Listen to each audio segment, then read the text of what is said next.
meses estamos llenos de hay muchas las efemérides de, bueno, está ahorita es el 8 de junio de este año se celebró el Día Mundial de los Océanos. Ahorita se celebra la batalla de Carabobo, la batalla naval del Lago, el nacimiento del Libertador, en fin, está también la lucha, la teoría Monroe, efemérides que se están avecinando estos 2 meses, donde pues los historiadores tenemos que dar hacer un trabajo y una recopilación, porque bueno, profesor, hablando de estas connotaciones históricas, ¿qué nos puede refrendar? Hace 15 días acaba de terminar el Congreso de Historia de Mérida en los 210 años, creo, del nombramiento de Bolívar, como el pueblo lo llama, Libertador, por primera vez en 1812.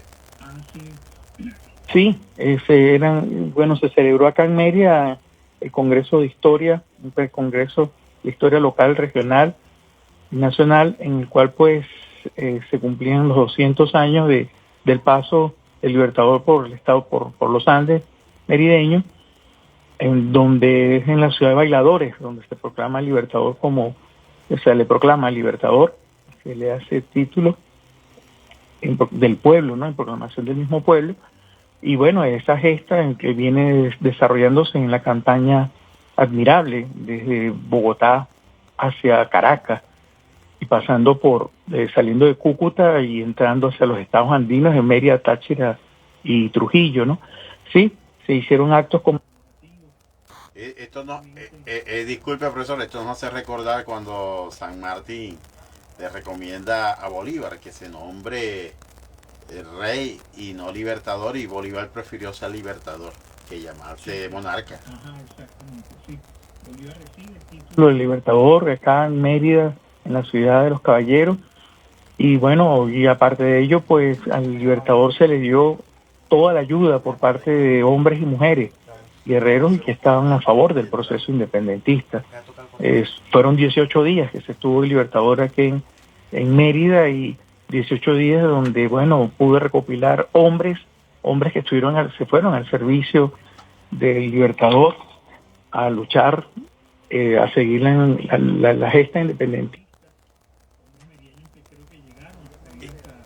Y algunos de esos nombres que hoy día no son conocidos, profesor, y que solamente son conocidos ahí en su pueblo, en su natal Mérida, en Bailadores, algunos nombres de ellos. Bueno, Campolía, creo que es el más conocido. Campolía es conocido, ¿no? Sí, sí. También el coronel Campolías, Vicente Campolías, está no me acuerdo el estaba yo ahorita, cónchale, se me escapa el nombre del actualmente, que es una parroquia municipal, en lo que es Santos Marquina, creo que es General Santos Marquina, está allí también. Está Vicente Dávila, quienes fueron de una u otra manera hombres al servicio. Sí, porque este programa, profesor, se trata sobre todo de reivindicar a aquellos hombres y mujeres que han sido invisibilizados a través del tiempo y que son 200 años que ahora se han venido conociendo. Sí, sí. De hecho, pues bueno, hay mujeres también, ¿no? Como Rosario María Nava, María Simona, las heroínas. Cuando viene acá a Mérida, hay un parque que se llama Las Heroínas. No sé si has venido acá a Mérida, y hay un parque que lleva el nombre de ellas. Están ellas allí en la plaza, y bueno, estas mujeres que todas casi nombre María Nava, María Rosario Nava, María Simona, María del Carmen, quienes de alguna otra manera contribuyeron con el Libertador a hacer vestidos, a hacer las alpargatas, a entregar sus joyas. Incluso María Simona le da una casa al Libertador, le regala una casa al Libertador para que entonces él llegue allí de morada, y el Libertador la toma como un pequeño cuartel militar para el estado, para acá, los Andes venezolanos, específicamente en Mérida, ¿no? Esos son cosas que escapan, bueno, que realmente pues no, la historiografía nacional pues no las toma en cuenta, y creo que nuestro papel como licenciados en historia es la de tomar, la de investigar y sacar a flote todos estos hechos que se ocultan en la historia nacional. Vamos a escuchar un audio del profesor Ubaldo García, que nos habla precisamente, nos narra la campaña olvidada. De esa campaña que dice él, la campaña olvidada de la batalla naval. Perfecto. Una olvidada campaña con Ubaldo García. Los buques forzaron la barra. El comandante Renato Beluche llegó al puerto de Los Taques en la península de Paraguaná el 3 de mayo de 1823. Regresaba de una misión en La Guaira para asegurar recursos y víveres pendientes a un ataque patriota sobre la barra. Allí encontró al general Prudencio Padilla y a bordo de la corbeta Constitución se realizó una reunión de los jefes, entre los que estaba también el prócer Pedro Lucas Urribarri, donde se acordó poner en práctica el forzamiento de la barra que permitiría el avance de los buques republicanos hacia el lago. Así entonces, en la tarde del 8 de mayo salió la escuadra a cumplir aquella importante misión.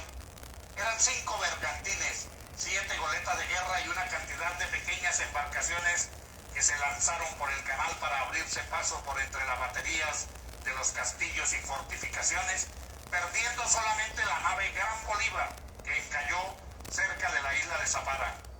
Todos estaban bajo los fuegos de la fortaleza.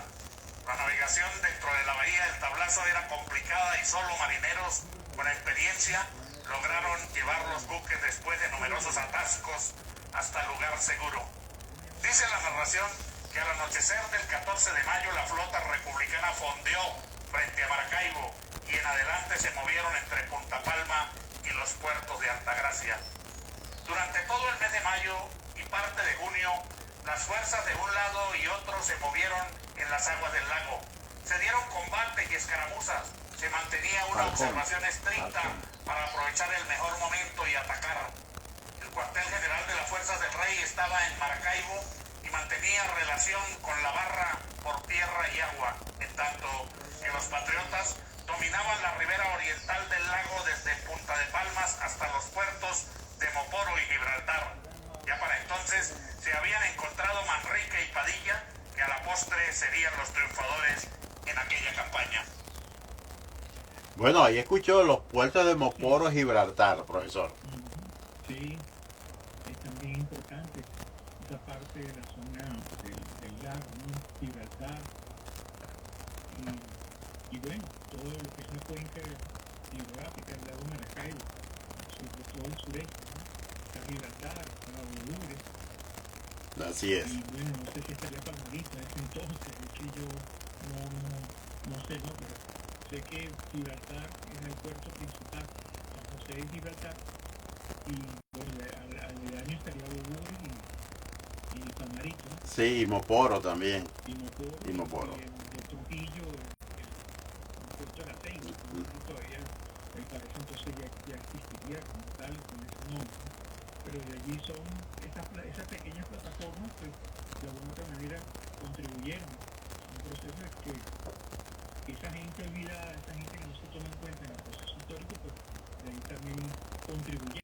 Sí, y esa es una zona a la cual está hablando, profesor, que nos trae un vínculo y que siempre hay que refrescar la historia aquí en Alzulia, porque todavía la gente que vive en estos lados, Maracaibo, Concepción, los puertos, la Cañada San Francisco, es incomprensible para ellos como que, por ejemplo, en la misma costa tengamos Gibraltar, Mérida, tengamos a Zulia con Santa María o San José, luego viene La Ceiba por Trujillo y regresa otra vez Sucre. Entonces es una zona, bueno, al cual no le aceptan cuando Cipriano Castro nombrara esa zona para que Mérida y Trujillo tuvieran acceso al lago. Sí, De hecho, es una zona fronteriza, allí colina Trujillo, ahí colina Trujillo, Mérida y Zulia, ajá.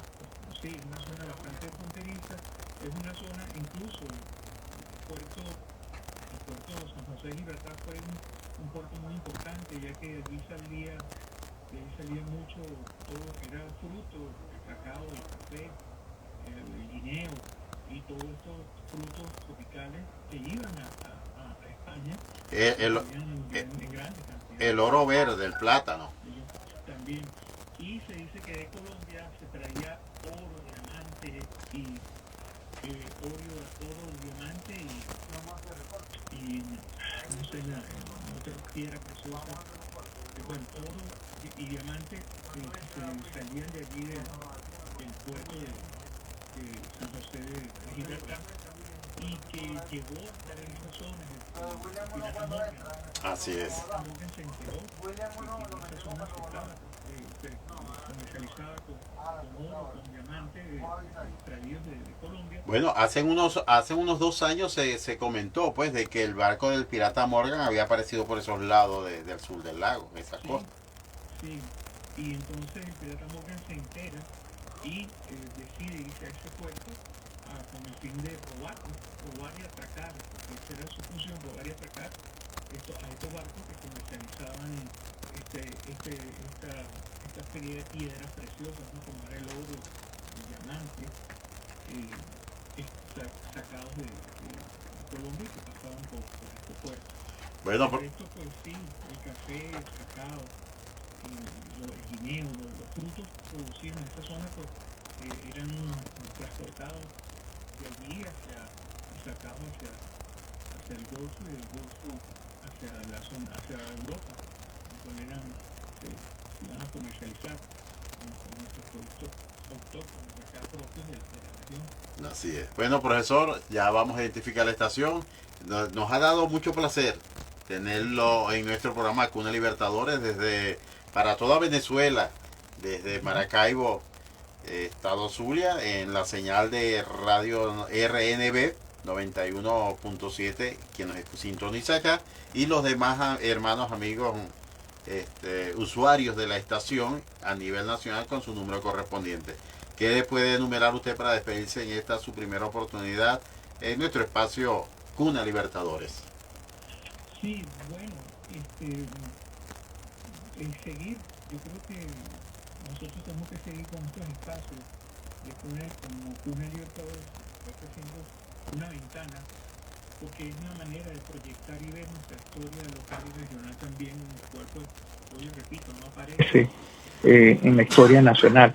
Entonces creo que Cuna Libertadores da ese apoyo, da ese impulso a que nosotros, los licenciados en historia e investigadores, pues podamos nosotros dar a conocer esa historia que, vuelvo y repito, no aparece en los libros del nivel nacional y creo que la función es que esta historia se retome y realmente comienza a reescribirse la nueva historia que demanda actualmente el sistema educativo.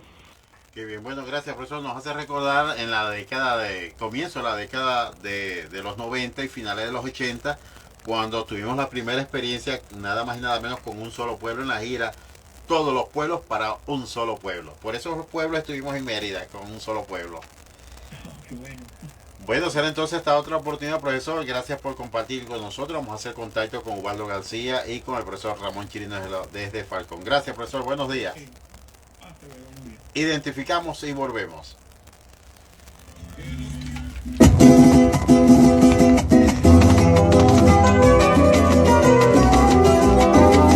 Qué bonita es Santa Rita, la de la costa oriental, con el lago, con el puente, con su calle principal.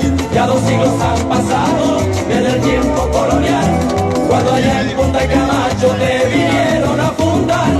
Qué bonita es Santa Rita, la de la costa oriental, con el lago, con el puente, con su calle principal. Ya 2 siglos han pasado desde el tiempo colonial, cuando allá en Punta Camacho te vinieron a fundar. Entre 3 pueblos urbanos y rodeado de autopista, con el puente en una arista el corazón zuliano, con el agua, tierra, mano y un futuro progresista. El pueblo de Santa Rita cumplió ya 200 años. Qué bonita es Santa Rita, la de la costa oriental, con el lago, con el puente, con su calle principal. Ya 2 siglos han pasado desde el tiempo colonial, cuando allá en Punta Camacho te vinieron a fundar. Qué bonita es Santa Rita, la de la costa oriental, con el lago, con el puente, con su calle principal. Ya 2 siglos han pasado desde el tiempo colonial, cuando allá en Punta Camacho te vinieron a fundar. Pedro Lucas Coronel, o capitán de navío, un hombre que con su brío Santa Rita vio crecer. De la historia siendo aquel héroe de la independencia, y hoy el pueblo con conciencia lo quiere reconocer. Qué bonita es Santa Rita, la de la costa oriental, con el agua, con el puente, con su calle principal. Ya 2 siglos han pasado desde el tiempo colonial, cuando allá en Punta Camacho te vinieron a fundar. Qué bonita es Santa Rita, la de la costa oriental, con el lago, con el puente, con su calle principal. Ya 2 siglos han pasado desde el tiempo colonial, cuando allá en Punta Camacho te vinieron a fundar.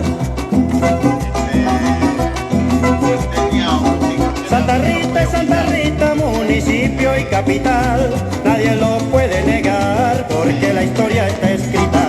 Ahora compra que Rita y un hipismo nacional, pasarán de colonial a City Santa Rita. Qué bonita es Santa Rita, la de la costa oriental, con el lago, con el puente, con su calle principal.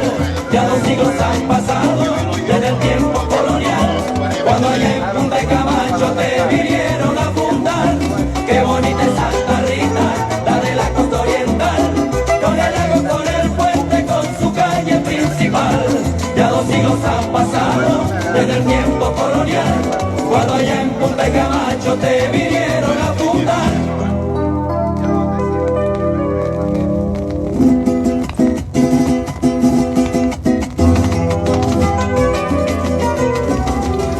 RNB Zulia 91.7 FM. La señal que recorre. Son las 9:57.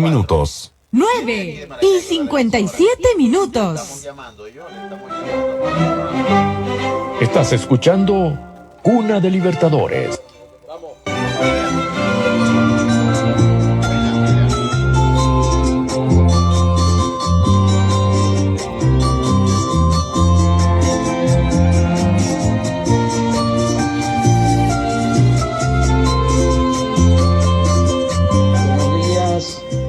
José Luis López, conductor del programa Cuna de Libertadores, a la dirección de este espacio, a Radio Nacional de Venezuela, que transmite todos los sábados de 9 a 11 de la mañana este pedagógico y extraordinario programa de difusión por la descolonización de nuestra memoria, por la democratización de la historia. Primordialmente quiero enviar unos cordiales saludos al compatriota historiador de Mérida, egresado de la Escuela de Historia de la ULA y miembro de la Red de Historia, Memoria y Patrimonio del Estado Mérida, profesor Francis Sánchez.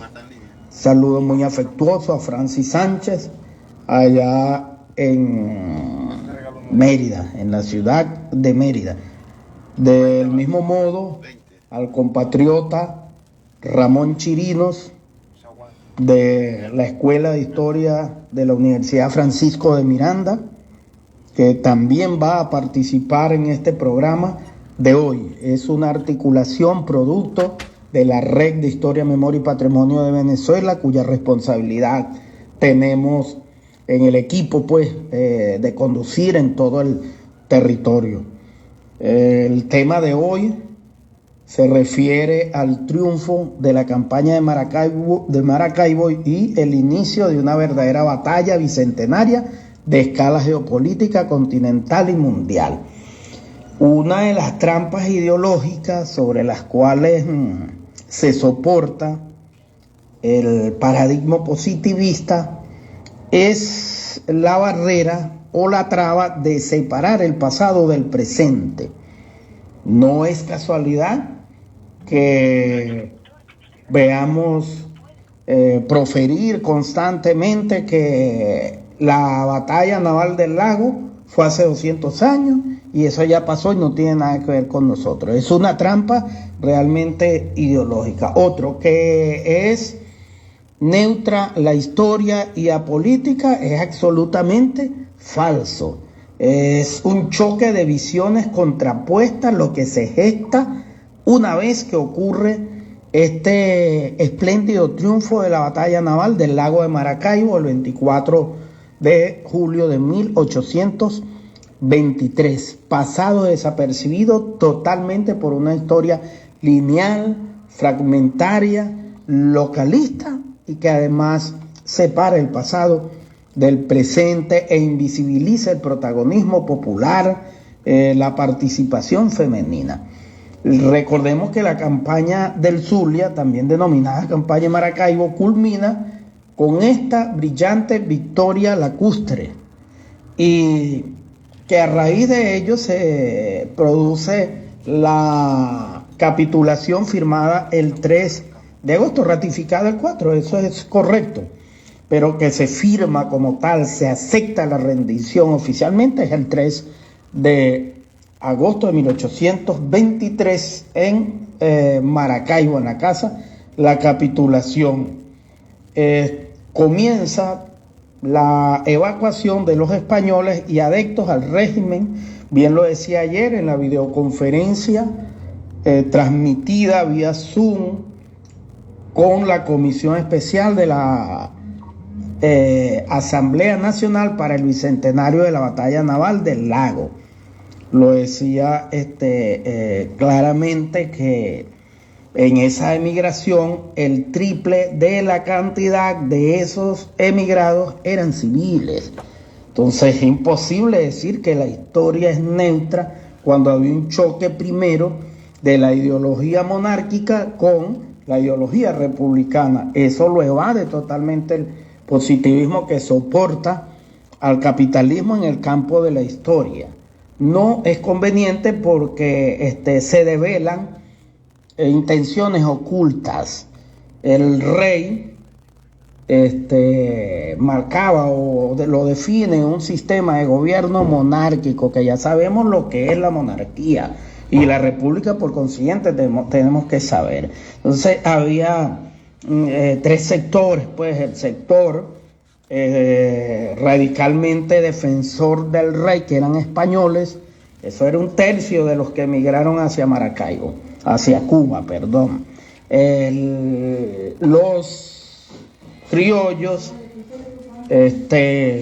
enfrascados en la ideología monárquica que jamás decidieron salirse y abandonarla, y los impactados por la ignorancia política. Esto se refiere a Bolívar cuando habla de que nos han dominado más por la ignorancia que por la fuerza, pero más contundente es en ese mismo discurso del Congreso de Angostura, 15 de febrero de 1819, cuando dice que nuestros enemigos abusan de la credulidad de hombres ajenos a todo conocimiento político, económico y civil, aceptan como realidades las que son puras supersticiones. Y Francisco Tomás Morales era un experto manipulando conciencia y manipulando cerebro. Bueno, esta gente creía que los malos eran los libertadores, que los malos eran los zulianos que se enfilaron para dar esta lucha por nuestra libertad. Y eso ocurrió, por eso quise hacer este paréntesis. Eso va a ser pasado desapercibido. Bien, durante el comienzo de este choque de visiones, se gestan acontecimientos que esta historia fragmentaria había maquillado, había manipulado. El primero es el movimiento de los soles y rayos de Bolívar, que se produce en Cuba. El segundo, el Congreso de Confederación convocado por Inglaterra. El El tercero, la alianza planteada por el gobierno de la corona británica a los Estados Unidos. El cuarto, la firma de unión, liga y confederación perpetua entre los estados de México y la República de Colombia. El quinto, el lanzamiento de la doctrina Monroe. Todos van a estar interconectados, cada uno tiene una vinculación con otro, pero el punto central, la fuerza, el dinamismo que va a mover la geopolítica de ese momento es Bolívar. Es el proyecto bolivariano. De aquí debemos estar claros y partir, estar conscientes de que Bolívar es la fuerza centrípeta, no la fuerza centrífuga, porque la centrífuga es la que divide, hablando en términos de física, la fuerza centrípeta es la que atrae. Y veamos por qué nos tenemos que conocer hasta de psicología, comunicación, de geografía, pero también de física en este movimiento, una premisa pues, física, una ley en ese caso. El movimiento de los soles y rayos de Bolívar es una insurgencia que se produce en Cuba con latinoamericanos, sobre todo venezolanos, en la Antilla, una de las Antillas mayores como es Cuba. Bueno, que planteaban crear una república llamada Cubanacán y anexarla a la República de Colombia. ¿Qué produce esto? La visión, la lucha, el liderazgo de Simón Bolívar, y esto lo tomaron claramente para pedir apoyo militar, para pedir apoyo económico a Bolívar. Entonces este movimiento es develado y con la idea de evitar que esto floreciera, pues porque España no podía perder esa importante plataforma económica, comercial y militar, y desde allí es que van a enviar el contingente que nos va a atacar, no solo en Puerto Cabello, sino en Maracaibo. La fortaleza naval, la escuadra de la Real Armada Española viene de Cuba. Tenía el dominio sobre la isla, pero a Estados Unidos no le convenía, y ya lo había dicho, primordialmente en 1786 sobre el planteamiento que hace Thomas Jefferson en carta que dirige en 1786 a un Stuart, donde dice textualmente: nuestra confederación debe ser considerada como el nido desde el cual toda América, así la del norte como la del sur, habrá de ser poblada. No era el interés de Estados Unidos por la independencia de las colonias americanas. Así que bueno, el movimiento Soles y Rayos de Bolívar no solamente encuentra a los españoles como enemigos, quienes develan la insurgencia y abren un juicio que por cierto va a ser el nativo de San Carlos, Francisco Hernández, que salta la talanquera, el diputado que firmó el acta de la Constitución de 1811, y que cuando Bolívar entra a San Carlos en su campaña de Carabobo, a lo primero que hace es ordenar el secuestro de los bienes de este traidor. Un traidor, y tenemos que hablar de traición, fue el que llevó la causa fiscal para que este movimiento persiguiera a los líderes como Paoli, como Lemus, que era el jefe principal de este movimiento, que planteaba crear la República de Cubanacán y anexarla al proyecto bolivariano. Así que bueno, esto tiene una profunda repercusión, porque esto se devela justamente un 2 de agosto de 1823, un día antes que se firmara la capitulación y la expulsión de los españoles y venezolanos adeptos al rey que van hacia Cuba. No está desconectado en ningún momento. Esa lucha continuará. Esa lucha va a tener una consecuencia que nos trae hasta el presente, que por el orden del tiempo no lo destacamos. El mismo año ocurre el movimiento que se da en la isla de Puerto Rico para la búsqueda de su independencia, liderada por Antonio Valero Bernabé. Ubaldo no tiende y Ramón Chirino tampoco. No importa, vamos a los libros. 23 desarrolla un plan para la independencia de Puerto Rico. El objetivo era crear el Estado Independiente de Boriken y anexarlo a la República de Colombia, pero lamentablemente no tiene la consistencia, no tiene la contundencia de los soles y rayos de Bolívar. Pero Antonio Valero viene primero a Venezuela, luego se va en busca de Bolívar y finalmente apoya a Bolívar para que luego Bolívar le dé ese respaldo a la independencia de Puerto Rico. Bien, Estados Unidos desde un principio asumió la idea de que esas islas son de ellos, y ahí la lucha que estamos viendo actualmente. Nos vemos en el segundo segmento para dar una explicación más veraz del siguiente 4 hechos que mueven la dinámica geopolítica de agosto de 1823, agosto a diciembre. Estás escuchando Cuna de Libertadores.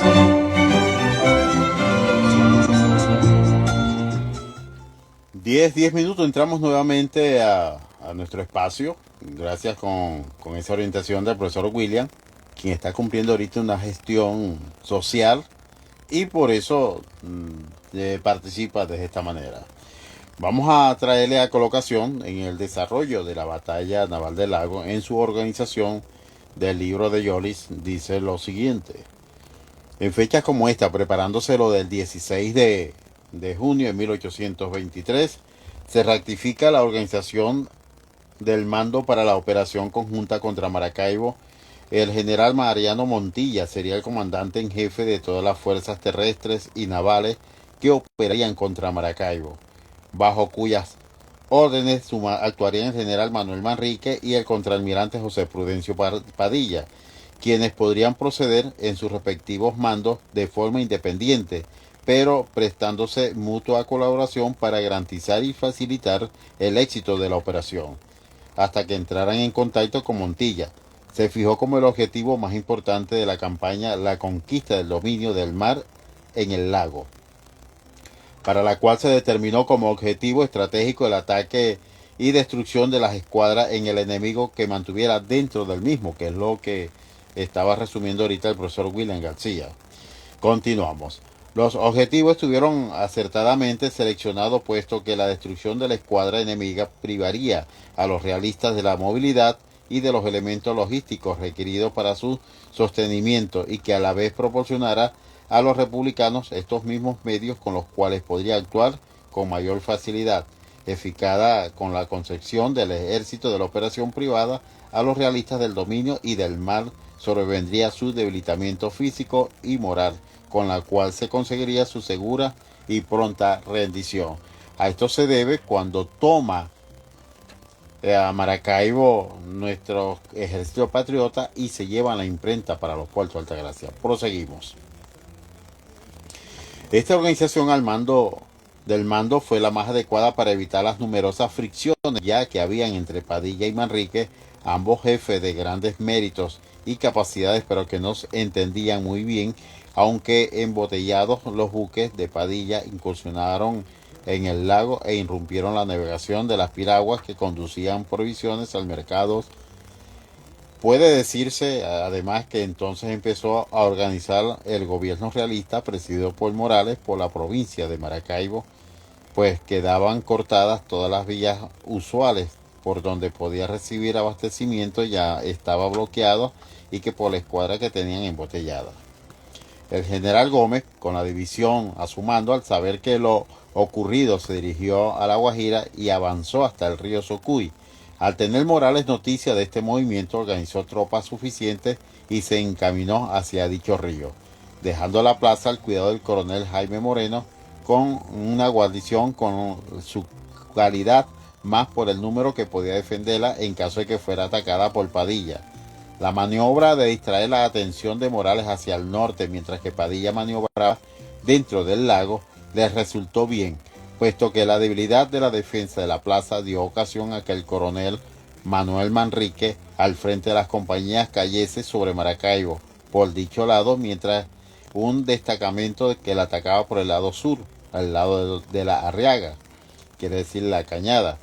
Se apoderaba de la dicha plaza capturada cuando había de valor y utilidad para los realistas, armas, municiones, víveres, dinero, vestuario, etc.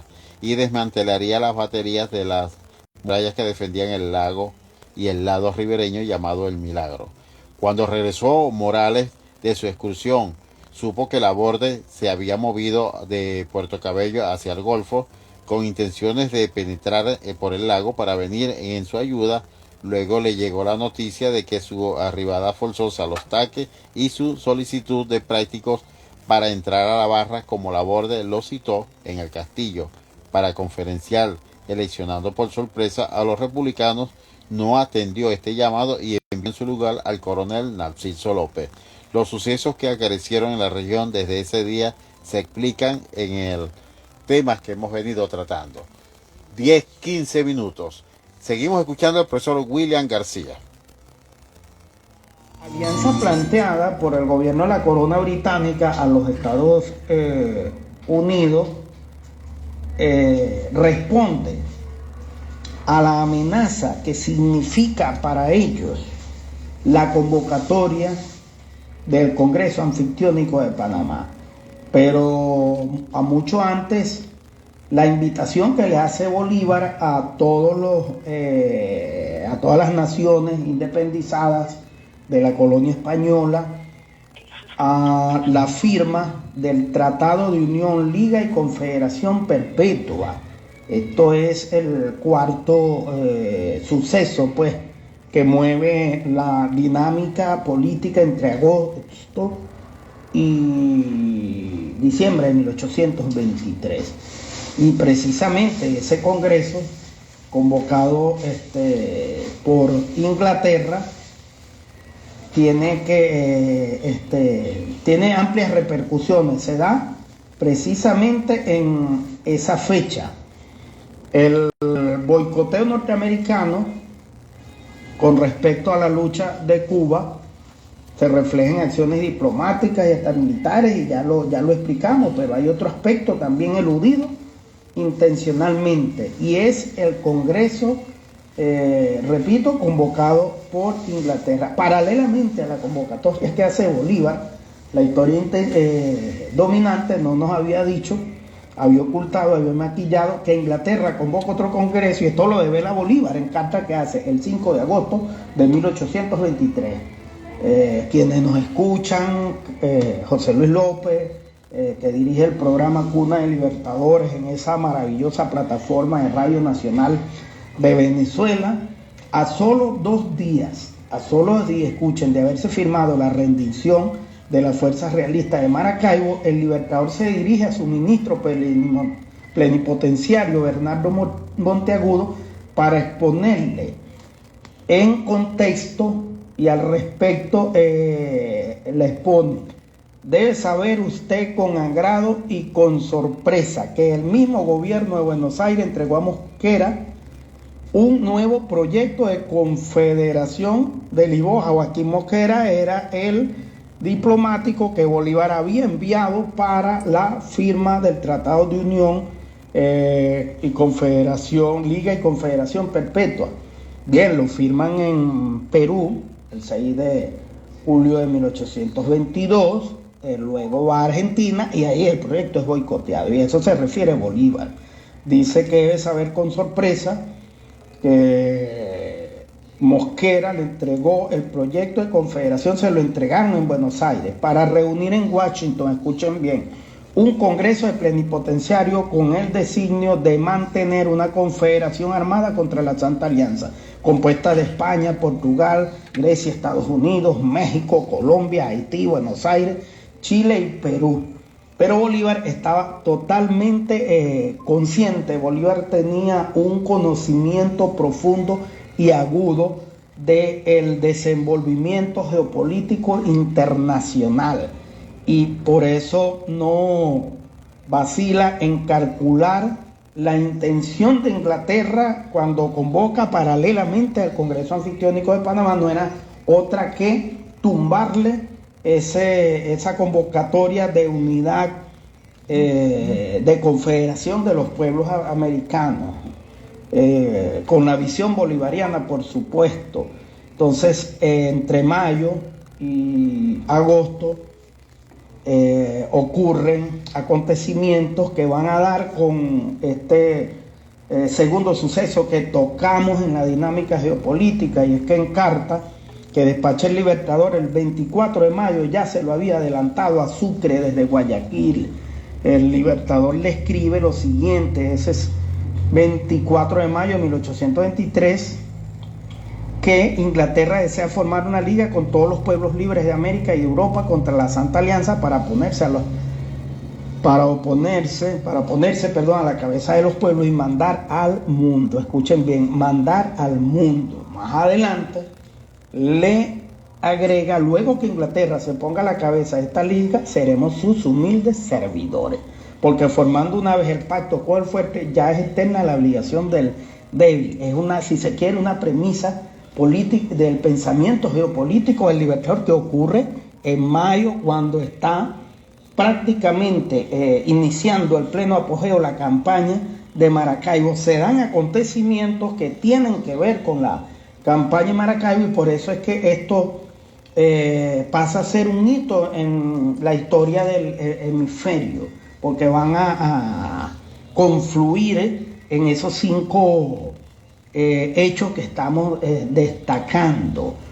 Mientras se desarrollaba la campaña tan determinante como la de Maracaibo, Inglaterra y los Estados Unidos sabemos que ya tenían agentes emisarios.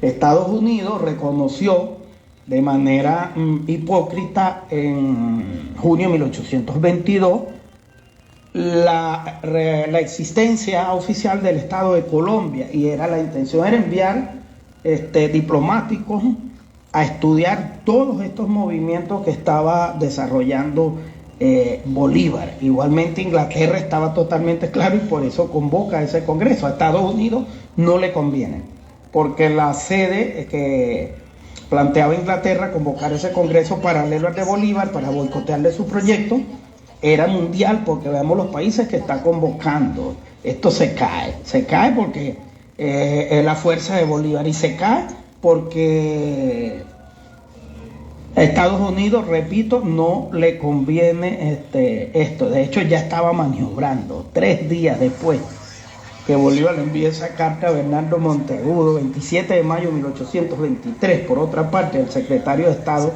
John Quincy Adams, despacha una carta al ministro plenipotenciario de Colombia. De ello, el gringo, repito, había reconocido a Colombia con esta intención, y ya meses después, muy temprano, estaba Richard Anderson, su primer diplomático en Colombia.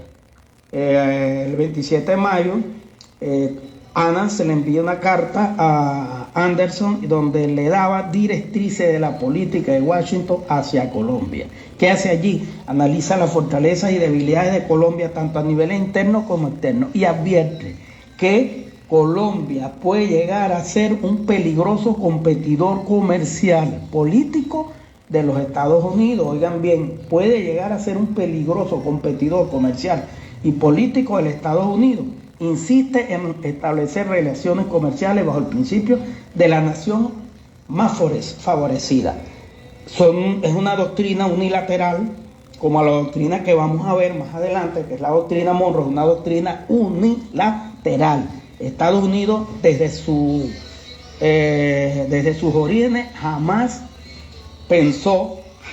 está dentro de la política exterior de los Estados Unidos hacer alianzas de reciprocidad. Aquí vemos otro aspecto: nación más favorecida y no un comercio de igualdad de condiciones y reciprocidad. Sobre eso hay un tremendo estudio que hace nuestro apóstol, como llaman, no apóstol, pues nuestro líder de la independencia cubana, José Martí. Hay que leerlo mucho. Lo cierto es que los lazos diplomáticos, comerciales, surgidos por la visión de estas dos naciones que contemplan la creación de una fuerza militar de 25 hombres y una escuadra marítima de 30 buques para la expedición conjunta destinada no solo a la liberación de Cuba y Puerto Rico, sino también enfrentar a la ambición de los Estados Unidos, sería una amenaza absoluta para ellos, para las potencias anglosajonas. Lo de Cuba seguirá enfrentándose en 200 años hasta hoy. El enemigo histórico de Cuba es los Estados Unidos. Y a partir de allí comienza la confrontación de esas dos visiones diametralmente opuestas, como lo define el historiador cubano Francisco Pi Vidal.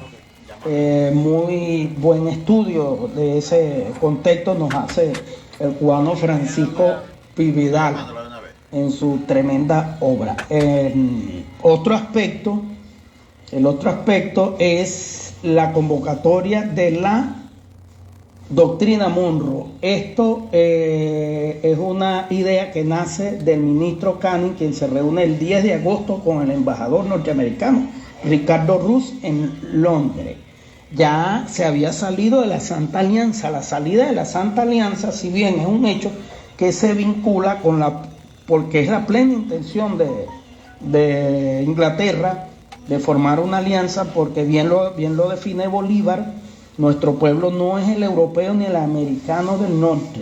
Eso lo dice en el Congreso de Angostura, pero también dice que jamás ha entrado en él la idea de asimilar una diferencia tan abismal del Estado americano español y el Estado inglés.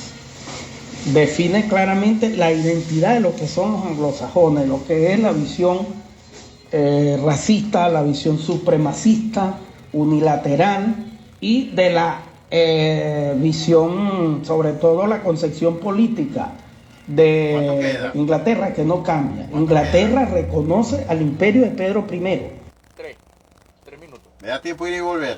Sí. Que se había hecho meses antes de esta batalla. Reconoce el imperio de Iturbide, de Agustín Iturbide en México.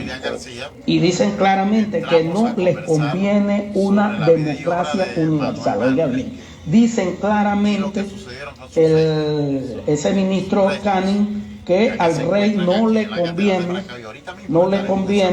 no es de su majestad, lo dice textualmente, que América se constituya en república porque puede ser una amenaza para las cortes. Se sale la Santa Alianza no es porque cambian su concepción ideológica y política de gobierno. ¿Por qué Jamaica? Pues, ¿por qué su Commonwealth? ¿Por qué no la han cambiado? En Inglaterra sigue gobernando el rey. Hace escasamente 2 meses se posicionó, luego de una larga dictadura, porque eso sí es una dictadura, no es un gobierno monárquico. Y su himno es Dios salve al rey, antes era Dios salve a la reina. Esa ideología jamás la van a cambiar. Y ellos estuvieron claros que Bolívar era un enemigo de ellos, algo que no lo habían tocado, y veamos que los hechos ocurren en el mismo momento que se gesta la batalla de Maracaibo. Esto va a dar con un fuerte enfrentamiento que, repito, ha sido desapercibido. Los británicos le ofrecían a los norteamericanos, dice el historiador José Gregorio Maita Ruiz en su libro Poder Naval de la República de Colombia 1823-1830, que la doctrina Monroe comenzó con una propuesta de los británicos ofreciéndole a los norteamericanos suscribir una declaración conjunta oponiéndose a cualquier proyecto de la Santa Alianza de restaurar la monarquía en América. Era la treta, era mentira porque ellos siguen, su mismo gobierno está dictaminado por una ideología monárquica. El rey no ha dejado de mandar en Inglaterra, ni en sus colonias tampoco. No era la intención. Los norteamericanos rechazaron tal propuesta y su presidente James Monroe pronunció el conocido discurso en la ya mencionada, en el mencionado Congreso. Dice: Estados Unidos tomó en solitario una bandera que originalmente había sido ofrecida por Gran Bretaña, una doctrina maquillada de falsa unidad de los pueblos que era realmente y sigue siendo unilateral. Eso de América, de los americanos, es una treta, es falso. Es Estados Unidos sobre los pueblos de América, su hegemonía, pero también para el mundo. Añade Maita Ruiz que al extender el Libertador un mensaje consistente en la unificación continental, tomó el papel muy visible en la escena internacional, llegando a inquietar a Gran Bretaña. 40 segundos. Nacionales empezaron a amenazar las naciones, estas naciones creadas por Bolívar para integrarse. Entonces, es algo que debemos tocar porque la doctrina Monroe surge en el 2 de diciembre de 1823. Se están desarrollando en el continente acontecimientos como la conducta de Santander, que ya vamos a revisar más adelante para ponernos en un mayor contexto sobre el impacto geopolítico de la campaña de Maracaibo y el triunfo lacustre del 24 de julio de 1823. Estás escuchando Cuna de Libertadores.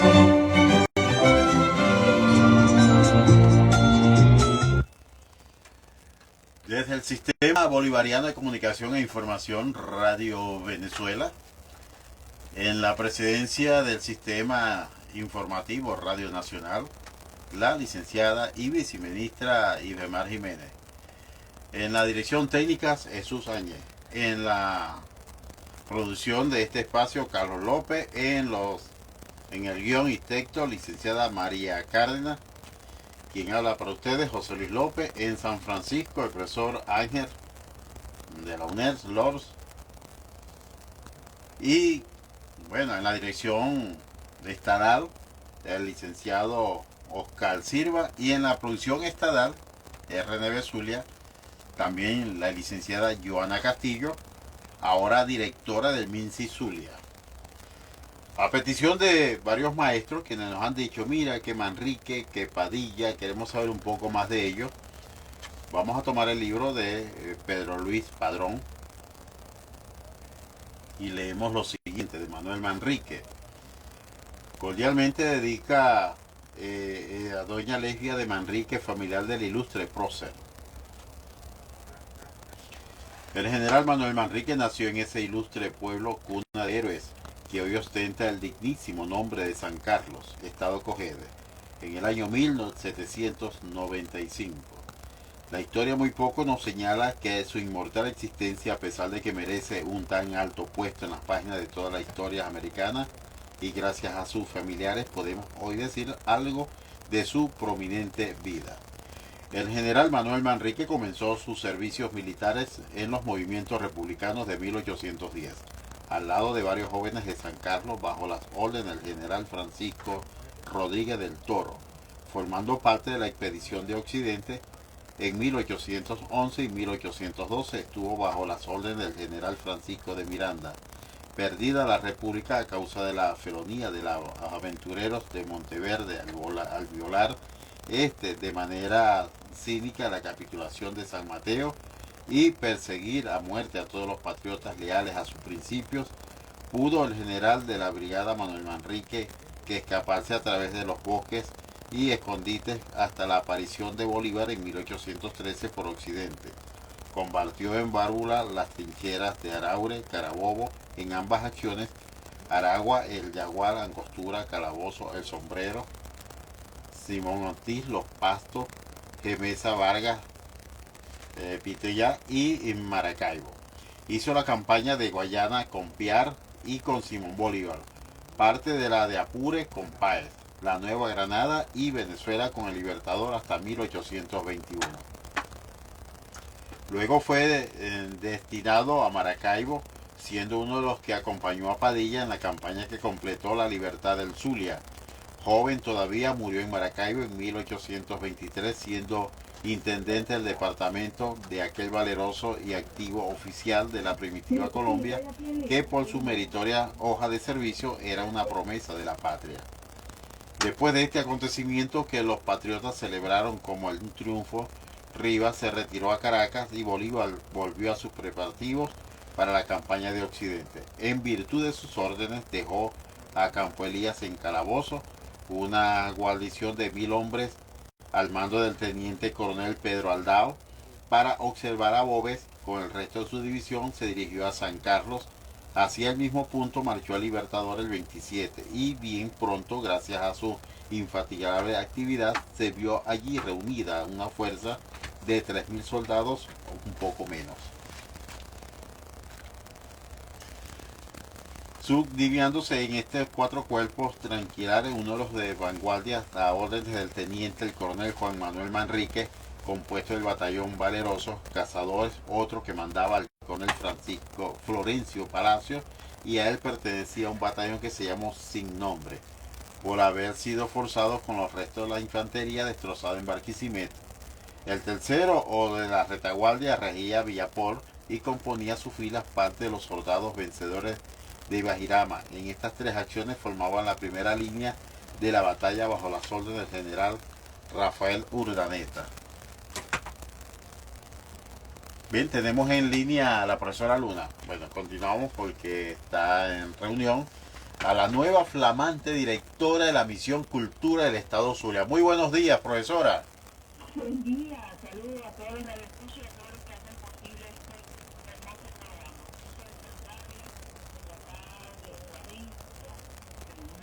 Dinámica de trabajo, ya por culminar una faceta a nivel de las tareas que estaba cumpliendo por acá, para posteriormente dirigirme al Estado Zulia y lograr una planificación que verdaderamente va a ser emotiva y de corazón con lo que implica la misión cultura. Darle ese giro, esa gran importancia, sobre todo una cuenta pendiente que tenemos para nuestro comandante Chávez de su legado con la misión cultura. Ahora con usted en la cabeza sí podemos cristalizar un anhelo del ministro Villegas, que es la conformación de los cronistas comunales del Estado Zulia. Una orden que yo... Nosotros estamos desarrollándolo de una forma organizativa desde el patrimonio, desde la sociedad comunales, y ahora directamente con la política y la orientación de nuestro ministro, por supuesto con nuestra viceministra, todo un equipo multidisciplinario fortalecido con las políticas públicas de nuestro máximo líder Nicolás Maduro, también con los ministros Arrea. Quiere decir que no es uno, es toda una organización que se venía gestando, de los cuales ahora vamos a comenzar a generar acciones Afortunadamente, esta celebración bicentenaria ha motivado un poco más a diferentes entes y al pueblo en común a participar en este tipo de jornadas, porque esta es una deuda que teníamos desde el año pasado. Sí, entonces en función a esto, bueno, según las evaluaciones y los equipos, bueno, tanto como locales, regionales y a nivel nacional, bueno, por aquí estamos. Es una responsabilidad que bueno, me llena de mucha emoción, de alegría, de entusiasmo, que bueno, he sentido que las cosas cuando uno las hace desde el corazón, con amor y feliz porque el trabajo, cuando uno lo siente como una tarea más, o es un trabajo que bueno, de 15 y último, verdaderamente, o de cumplimiento a la sociedad, nosotros debemos ser técnicos. Entonces no es la figura de coordinadora, es un sujeto social que va a generar junto a nuestras comunidades, a instituciones locales, estatales y nacionales, darle verdaderamente la razón de ser, porque es el objetivo y el propósito de la misión cultural. Yo coloqué hoy en mi estado, ¿no?, que parte del equipo de Cuna Libertadores esta semana se ha notado a bien, pues. Uno de ellos, el nombramiento de usted como coordinadora estatal de la Misión Cultura en el Estado Zulia, un estado que es un poquito exigente. Por otra parte, el profesor William ayer tuvo la conferencia, el foro en la Asamblea Nacional. La estuvo desarrollando desde uno de nuestros espacios de trabajo, la Planta Silvestre, y también tenía una entrega, una jornada de bicicletas allí a esa masa trabajadora de Silvestre, una planta ensambladora de vehículos, y de los cuales, bueno, se está también generando impulso, reimpulso, la inventiva a generar otros modos de producción solamente con los trabajadores. Entonces nuestro lema no calco, ni copio, es creación heroica Bueno, del Ministerio, bueno, del Ministerio de Industria. y, Tenemos que tratar entonces verdaderamente para reimpulsar bueno, una cultura, un lema que, bueno, desde el pueblo, por consultado con nuestras bases y verdaderamente darle el sentido que se merece la misión. bueno, y para continuar con los nombramientos del reconocimiento del equipo que está con nosotros todos los sábados a sábados, también está el profesor Ubaldo García, cronista de Bocono en Trujillo, quien ya, gracias a Dios, ayer se juramentó y forma parte principal de la comisión que va a llevar los restos ya le digo ya, de Cristóbal Mendoza, primer presidente de Venezuela, al Panteón Nacional Trujillano. Cristóbal Mendoza, bastante que viene trabajando el profesor Ubaldo por este acontecimiento, y ya ayer el gobernador nombró la comisión presidencial para llevar los restos de Cristóbal Mendoza al Panteón Nacional. O sea que Dice desde la organización, unimos, sumamos y generamos esa gran iniciativa y voluntad para solamente podamos hacer cosas maravillosas como esta. así. Ha sido un hilo conductor, el universo conspira para que lo suyo suceda. Así es, aunque hay otra gente que están bajo sombra esperando que ustedes lleguen para ellos llegar a instalarse también. Pero la luna es para todo el universo. Así es. La luna sale para... Me siento también que comparto con todos los radioescuchas y con todo el equipo. Muy contenta. Ayer tuvimos un evento también a nivel de Maracay, en la base aérea, con un zuliano, un joven zuliano, un alférez, solamente él se acaba de graduar en esta promoción. Ayer recibió sus palas de reconocimiento como aviador por las instrucciones entregadas por nuestro ministro Padrino López. Bueno, por ahí por las redes andan rodando los videos de una serie de presentaciones que se hicieron en la base aérea en Maracay. Este es un tema muy importante, porque hacía casi 30 años que no se graduaba un zuliano de piloto. Exactamente, ese piloto, bueno, hijo de una costurera, su padre panadero, su tía escultora, no sé si será la tía. Su tía escultora, y bueno, hoy... Mira, el desarrollo es así, ¿no? De madre costurera, padre panadero y tía muñequera. Padre panadero, tía muñequera, Ajá. muralista, y bueno, enamorada de la vida. Y bueno, confiada que bueno, Dios hace cosas maravillosas con gente que verdaderamente Dios vive de corazón. Bueno, profesora Luna, para volver a materia, 10:42 minutos. ¿Qué tiene planificado para el Zulia en los próximos días? Hay una agenda concreta que también a la vez se aplica a nivel de las necesidades que tenemos nosotros en las comunidades para ejecutar concreción, cronistas comunales. Es una de las tareas fundamentales.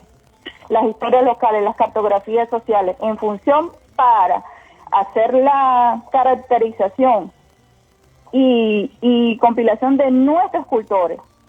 ¿Qué estamos haciendo nosotros para producir? Que verdaderamente nosotros tengamos, bueno, desde nuestros cultores, medios de producción también. Bueno, déjeme Indagar qué es lo que tenemos, inventariar, hacer un ejercicio sistemático y sobre todo con la calidad humana. ayer En el hacer, sino también el sujeto cómo lo va a hacer. Ayer me pidió que le reiterara su saludo el presidente del bloque parlamentario del Zulia. Me dijo: José Luis, dámele un abrazo a la profesora, mañana participa en el programa, dígale que la felicito, dígale que cuente conmigo. Y bueno, yo le dije: Lisandro, ¿y por qué no me pasa un mensaje para que te lo pase? Pero no me lo pasó, para que se lo escuchara en palabras de él mismo. Camarada de hace muchos años, la primera vez que lo conocí, era responsable de una brigada, eran 15 hombres, yo era solamente la responsable de la brigada, yo era la mujer, con los muralistas. Pintábamos en el tiempo del no, Ok, mencionaban al presidente, sí. constituyente. Ajá. Hacíamos esos murales por parte de Tequibén, con Luigi Materán, de Tequibén, con los líderes del sindicato, con todos los trabajadores. Nos encontrábamos en una ya tarde noche pintando. Bueno, muy merecido. En ese escenario. Muy merecido entonces esa denominación como responsable de la misión cultura para el estado Zulia. Su saludo es por ahora. Su saludo es como dijo el hombre que por ahora. Dios les bendiga y un abrazo fuerte. Y bueno, pronto nos veremos allá en cabina. Bueno, profesora Luna, vamos a escuchar las palabras, la cápsula de educación de yo le digo zona educativa, porque lo demás es muy largo. Centro para el Desarrollo para la Calidad Educativa del Zulia. Que rápido se dice zona, ¿verdad? Educativa. Bueno, con esto saludamos a la profesora Penélope González, a la profesora Marisol, a la profesora Leslie Bay, quienes coordinan este sistema. Y aquí tenemos, Luna, esta cápsula con el profesor Ildefonso Finol.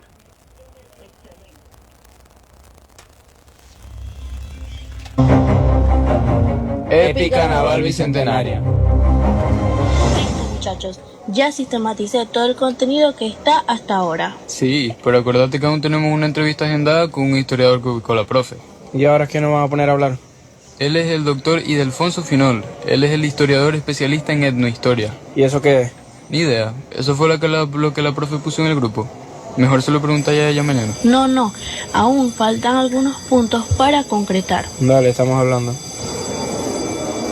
Buenas tardes, doctor Ildefonso. Somos los estudiantes que le pedimos la entrevista. Sí, para mí es un gusto conversar con ustedes. ¿Es verdad que la flota patriota contó con la participación de los pescadores? Totalmente. Desde el comienzo, el pueblo originario del lago Maracaibo, las familias pescadoras añú descendientes, es decir, que venimos del pueblo añú, el pueblo de los palafitos, mal llamado paraujano en la época contemporánea, es el pueblo que desde la llegada de los invasores con Alonso de Ojeda en 1499 luchó contra esa invasión. Nuestro pueblo originario, cuyo último héroe fue el cacique Nigale, es el pueblo que más resistió a la invasión. 6 minutos.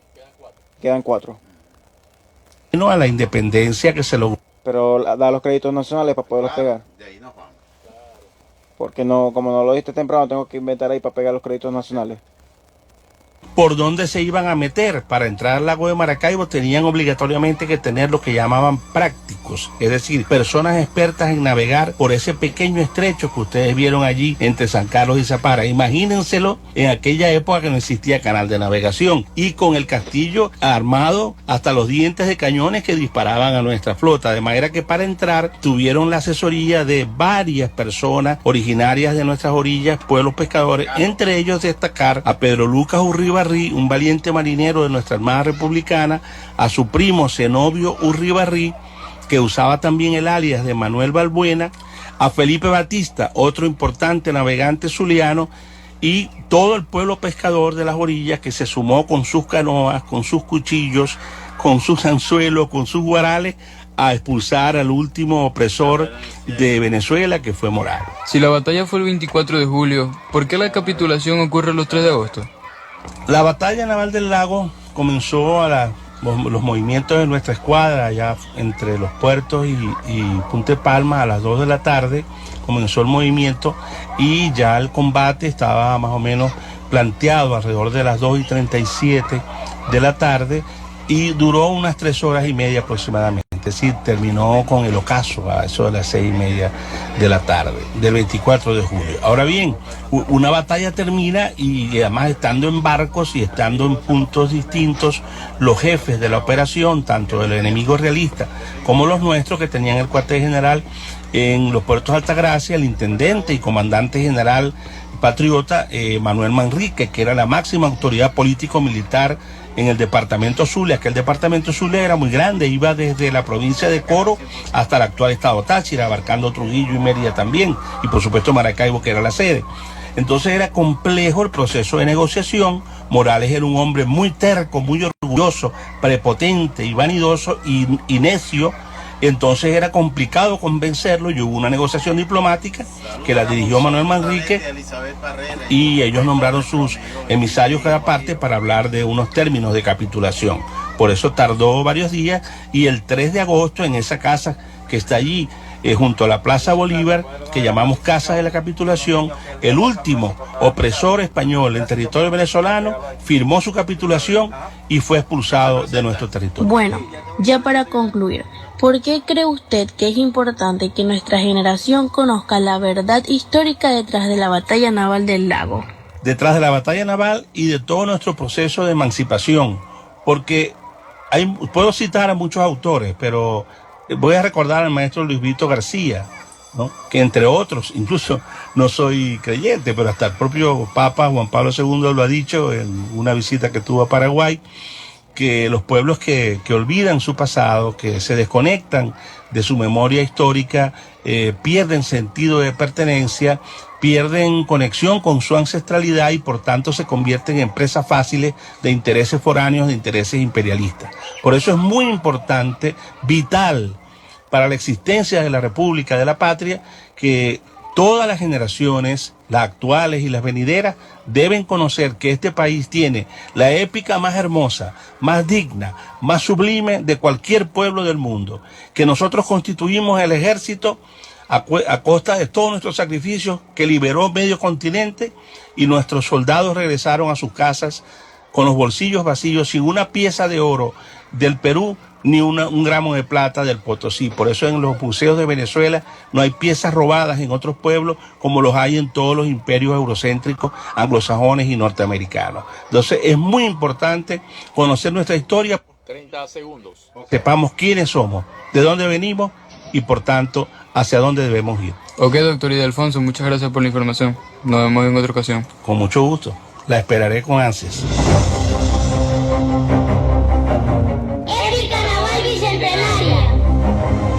Una colaboración del Centro para el Desarrollo de la Calidad Educativa Zulia, el programa Cuna de Libertadores y Radio Nacional de Venezuela.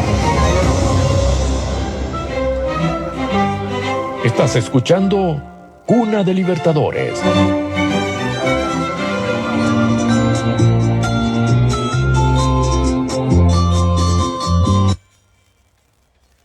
Y 52 minutos. Bueno, vamos a acompañar en este momento a nuestro cronista José Luis López para dar a conocer lo que es un aporte que dan los estudiantes de los grados tercero, quinto y sexto de la Escuela Básica Nacional Bicentenario José Antonio Páez en el municipio de San Francisco.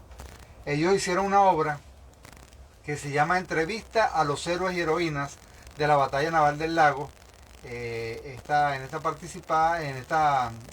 oportunidad participan los niños Sara Piña como Ana María Campos, Eliezer Ortega como José Prudencio Padilla, Samuel Pinto como Pedro Lucas Urribarri, el soldado Jaime González y la narradora, que es la profesora María Brescia, del municipio San Francisco, en la parroquia San Francisco. Vamos a escuchar entonces esta obra que es Entrevista a los héroes y heroínas de la Batalla Naval del Lago, donde desarrollan una entrevista a estos personajes desde el punto de vista de los niños de la Escuela Básica Nacional Bicentenario José Antonio Páez.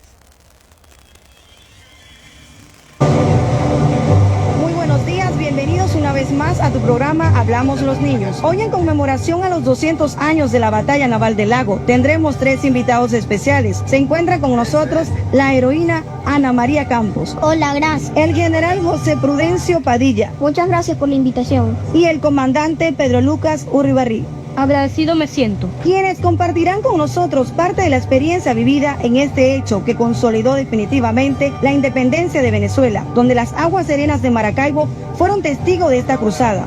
Muy buenos días, Ana María. Un placer tenerte en mi programa. Gracias por la invitación. Ana María, cuéntanos cómo fue tu vida y tu experiencia durante el proceso de la Batalla Naval del Lago. María, muchos como tú se han preguntado ¿quién es Ana María Campos? Permítanme presentarme. Soy yo, una mujer guerrera y luchadora partidaria de las ideas libertadoras, de familia aristocrática. Nací en los puertos de Altagracia, en esta región zuliana. Fui educada para dedicarme a las labores como esposa, a las labores como madre, a las labores religiosas. Y a pesar de esta formación, en mi interior se movió el espíritu de la revolución. ¿Cómo te sentiste, Ana María, en este hecho tan importante y a pesar de que mucha gente venía en contra de ti? Bueno, fui llevada presa por hacer reuniones clandestinas y hablar sobre el futuro de los españoles, sobre el futuro de Morales. Futuro que les esperaba, así ellos no se rendían. Morales, enojado por lo que yo decía, me arrestó y ordenó que me azotaran y que en un burro desnuda me pasearan. Pues él solo trataba de que yo desistiera. Pero yo, Ana María Campos, nunca me arrepentí por mis dichos, que para ellos era aberrante, pero para mí era un canto, una declamación, el cual lo hacía con seguridad y certeza. Pues si Morales no capitula, monda. Si Morales no se rendía, la muerte él tendría. Déjame decirte, este era un dicho muy popular y era muy repetido por los arabinos. Con gran gallardía enfrentaste a esos hombres como una gran guerrera. ¿De qué manera te quieres despedir? Recordemos siempre, nosotras las mujeres venezolanas tenemos coraje y gallardía que nos impulsa a defender nuestra libertad, nuestra soberanía. Y que no se nos olvide que ya no somos esclavas, somos vencedoras en toda Venezuela, tanto por agua como también por... Muchas gracias por tu participación. Muy bien, General Padilla. Bienvenido a nuestro programa. Explícanos cómo fue tu desempeño durante este proceso vivido. Gracias, señorita. Es usted muy linda. Después de ser enviado a vigilar la barrera que dividía el Mar Caribe con el lago de Maracaibo, fui emboscado por los españoles y después de que mataran a todos mis camaradas, quedé solo en mi barco. Después de varios intentos de asesinato, hundieron mi barco. Nadé y nadé hasta las costas del lago del Maracaibo con una embarcación española vacía. Entonces me enviaron con muchas más tropas y logramos vencer a los españoles. ¿Cómo te sentiste en medio de la destrucción de esas embarcaciones, sabiendo que te enfrentabas a esas fuerzas militares tan poderosas? Me sentí agobiado y inútil, porque no podía hacer nada contra esos españoles. Y también me sentí inseguro, porque me habían discriminado por ser hijo de una madre guayú y un negro libre. Ya para despedirte, ¿qué le quieres decir a todos los venezolanos en esta mañana? Les quería decir... 2 minutos. Ustedes luchan por sus sueños y nunca se rinden, son unos campeones. Pero si se rinden y no luchan por sus sueños, son unos perdedores. Muchas gracias por tu participación. Muy buenos días, Pedro Lucas, héroe zuliano. Cuéntanos, ¿cómo fue tu experiencia en esta batalla? Buenos días, gracias por la invitación. Agradecido con todos mis hermanos venezolanos por traer el pasado al presente. Pasado que marcó historia y hoy por hoy vemos el resultado. Como acabas de decir, soy el comandante Pedro Lucas Urribarri, teniente del navío. Formé parte de las tropas de los españoles y el gobierno de ese entonces me dejó a cargo una navegación. Me dejó a cargo el Bergantín, el cual yo desvié navegando las costas de Venezuela, ya que nacido en estas tierras, en mis venas, bullía la género de sangre por la libertad, por la igualdad. Derroté a los buques de los españoles en la batalla naval del lago. Batalla decisiva para todos los venezolanos. Sí, soy yo, Pedro Lucas Urribarri, y orgulloso me siento de haber participado en la batalla naval del lago con mi amigo y comandante José Prudencio Padilla. ¿Cómo te quieres despedir delante de toda Venezuela? No me queda más que decirle. Las personas perdedores son aquellos que se rinden y dejan de luchar por sus sueños. La acción los conducirá al éxito que desean. Les recuerdo, mis amados, lo que dijo Simón Bolívar. Si mi muerte contribuye a que cesen los partidos, yo bajaré tranquilo al sepulcro. ¡Viva la libertad! ¡Viva la soberanía! ¡Rendirnos jamás! De esta manera me despido resaltando el espíritu revolucionario de nuestros héroes y heroínas, exaltando su valentía al enfrentarse en este intenso combate que trajo una contundente victoria a nuestro país.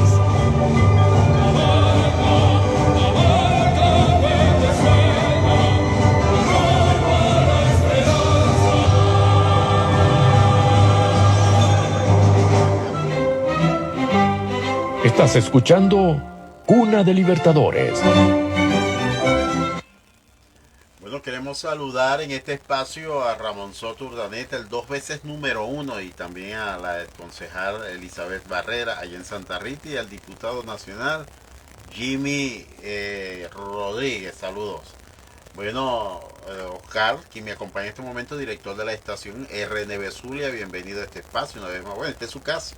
qué bienvenida puedo darle yo. Claro que sí, que estamos compartiendo como todos los sábados, aprendiendo, compartiendo, generando inquietudes y dejándonos como reflexión la importancia que tiene cada detalle, cada hecho cotidiano, cada característica de los personajes. ¿Y cómo se ha motivado ahora la gente? Sí, señor. Y la preocupación inicial cuando comenzó el programa, el primer trimestre del año, que era cómo hacemos para que la gente se involucre.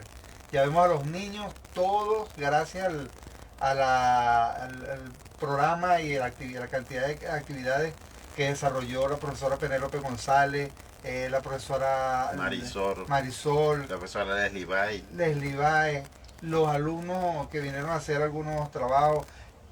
Y que esto se reflejó en cada colegio del estado Zulia haciendo lo propio.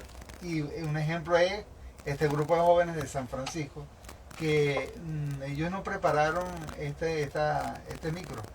Esto sencillamente vimos la presentación, hablamos con ellos y tuvieron toda la exposición, lo grabamos con el celular y casi a toda carrera lo estamos montando. Este es el resultado.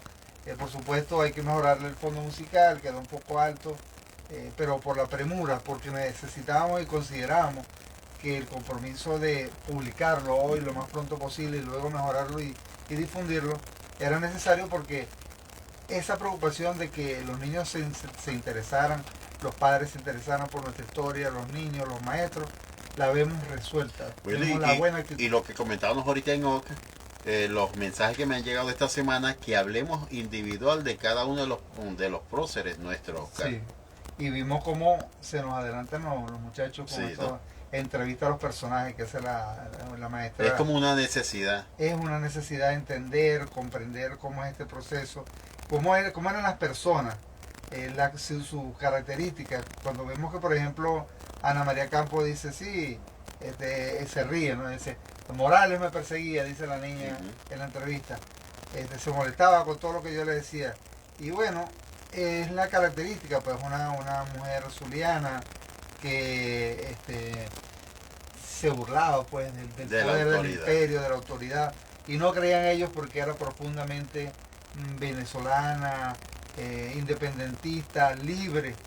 Y sabía a dónde íbamos a llegar. Otra cosa, Oscar, que esa motivación, no solo, y disculpe que lo tutee aquí al aire al director de la estación, no solamente aquí en el Zulia, sino que ha motivado otra frontera. Hemos recibido desde hace 2 semanas informaciones, llamadas de otros amigos historiadores de la región, de diferentes regiones, de diferentes estados de Venezuela. Ya participó Mérida, participó Aragua, Cogede sigue constante, estamos Valencia también, que no pudimos comunicarnos. Sí, por el problema de lluvia, o sea, una serie está en cola la profesora Rosaura desde Barina. O sea, ha habido un despertar, y que me decía la profesora Rosaura que desde este programa creía que la batalla naval eran 2 líneas. Y así lo decía ayer en el programa, en el foro que tuvo el profesor William en la Asamblea Nacional, hizo mencionar este espacio, este programa y el despertar que ha venido teniendo. Y el mejor ejemplo ha sido la participación, la necesidad de que los llamemos para dar a conocer esos trozos de historia que se suman a esa batalla naval, porque no fue nada. Una cosa que me dice William, ¿no? Que aquí no hay egoísmo, aquí no es que me lo digan a mí, te lo digan a ti para nosotros comentar lo que nos digan, no, es que lo dicen ellos mismos. Ellos mismos. Cada quien es protagonista, como dice la Constitución. Sí, participación protagónica, la estamos viendo en las discusiones, en las conversaciones, en los aportes y en la participación. Sí, y que más allá del personal común, bueno, veamos quiénes participan: el viceministro de Educación, los jefes de la estación, de los almirantes Obaski, el almirante Puche, por nombrar algunos. Sí, además de los docentes, los jóvenes que han venido a grabar, cronistas, historiadores, y bueno, y en este caso estos niños que se presentaron, ellos se estaban presentando normal en unas actividades. O sea, con esto queremos decir que, porque la profesora Penélope sea la jefa del centro educativo del estado Zulia, de la zona educativa del estado Zulia, ni porque Obaski sea comandante general, también los niños que son estudiantes. Sí, señor, no hay discriminación. Sí, no hay discriminación ni inclinación, sencillamente ahí vemos toda la gente movilizada sobre el Bicentenario. Nosotros comentamos que este es el programa de historia que escuchan los historiadores. ¿Será así? Bueno, que la historia nos absorba, como dijo Fidel Castro. 11:04, nos tenemos que despedir, porque estamos pasados de tiempo. Te agradecemos de verdad toda la compañía, el trabajo que viene realizando José Luis López con Carlos López en la producción y bueno, y todo lo que nosotros podemos en la dirección técnica. Y por supuesto la parte técnica que obedece al trabajo y el esfuerzo de Jesús Áñez en los controles, y por supuesto todo bajo la dirección de Gilomar Jiménez, presidenta del Sistema Informativo Radio Nacional de Venezuela, la multiplataforma. 11:04, nos despedimos, hasta la próxima.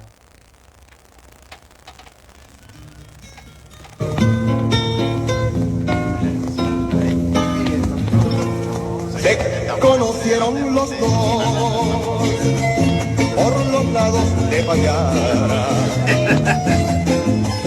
Uno levantó la voz y el otro no dijo nada. Se pusieron a pelear, no quedaba más remedio. Mucuritas del jaguar y las pieceras del medio agarraron lanza en mano, repartieron sangre en gritos, el catiré comandando y el centro del primerito. El Festival de la Música Playera, Música Oriallera para el Zulia, el cual tenemos mucha fe de que va a tener mucha consecución. Ramón Soto, el despertar de la música zuliana, la presencia suya como imagen de este bicentenario, tenemos que conseguirla. Muchas gracias por tu atención.